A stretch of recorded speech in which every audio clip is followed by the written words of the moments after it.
Now this next week we're going to be beginning to create our own color wheel, but I thought maybe we would start off by creating or recreating the Munsell color wheel first, and I would basically give you kind of an intro to that. We're going to need a starting point for creating our own color wheel using Photoshop, so the best way and the best place to begin will be to duplicate the colors from the existing color wheel that we just created.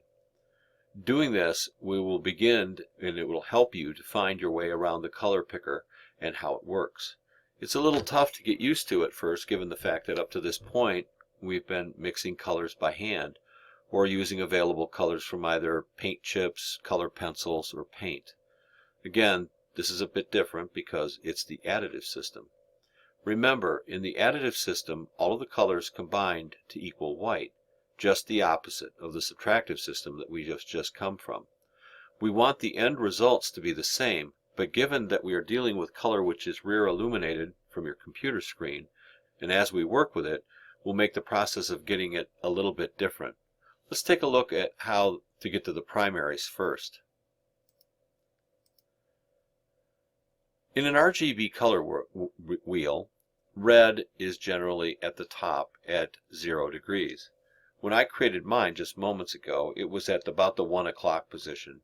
Pure red is at red 255, and green and blue are at 0. Yellow is 1/6 of the way around and clockwise at about 60 degrees. Pure yellow has a value of red 255 and green 255. Blue is at 0. Remember, this is the additive system, so red and green equal yellow.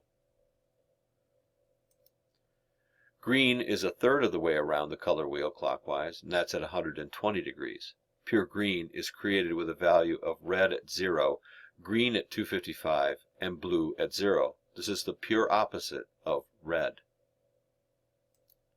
Cyan is half the way around the color wheel clockwise at 180 degrees. Pure cyan is red at 0, and green and blue at 255. Blue is 2/3 of the way around the wheel clockwise at 240 degrees. Pure blue is red at 0, green at 0, and blue at 255. And magenta is 5/6 of the way around the color wheel at 300 degrees. Now we're almost back to red.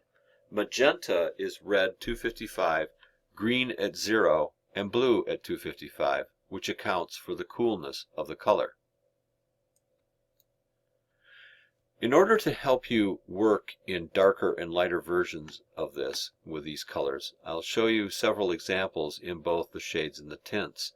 By now you should be very well familiar with shades and tints.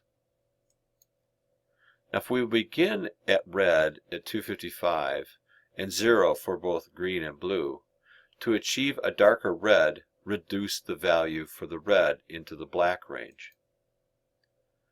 To achieve a lighter red or a pink, add a bit of green and blue of equal amounts. Here we have red at 255, blue or green at 125, and blue at 125.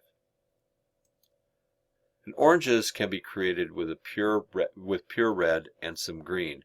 This is an example where red is at 255, green is at 125, and blue is at 0, and that creates a rich orange. Yellow at red 255 and green 255 with blue at 0. To achieve a darker yellow, which always ends up greenish, even whether you're working in the added or subtractive system, you need to reduce the red and the green. To achieve a lighter yellow, add a bit of blue. Might seem kind of weird, but again, this is the additive system. We're working with light. A nice yellow-green requires a reduction of red. Green, which begins with red at 0 and 255 for green and 0 for blue. And if you want to achieve a darker green, again, reduce the value of the green into the black range. If you want a lighter green, add a bit of red and blue. And rather obviously, turquoise can be achieved if you add a generous dose of blue to the green. blue with red at 0, and 255 for both green and blue. Now if you want to achieve a darker blue color, reduce the values for both blue or both green and blue. A lighter blue can be made by adding a bit of red.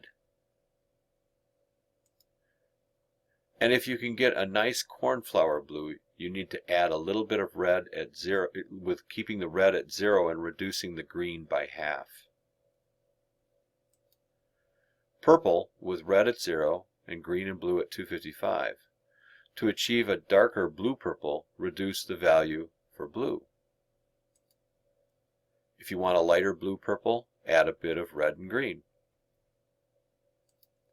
Violet is created by adding some red to the pure blue.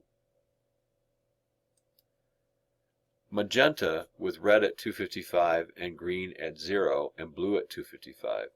To achieve a darker magenta, reduce the value of the red and blue by equal amounts. For a lighter version, add a bit of green. And fuchsia is created by reducing the level of the blue. You should now have a basic understanding of how to find your way around the color picker in Photoshop, at least enough to begin the task of creating our own 24-step color wheel, which is coming up next.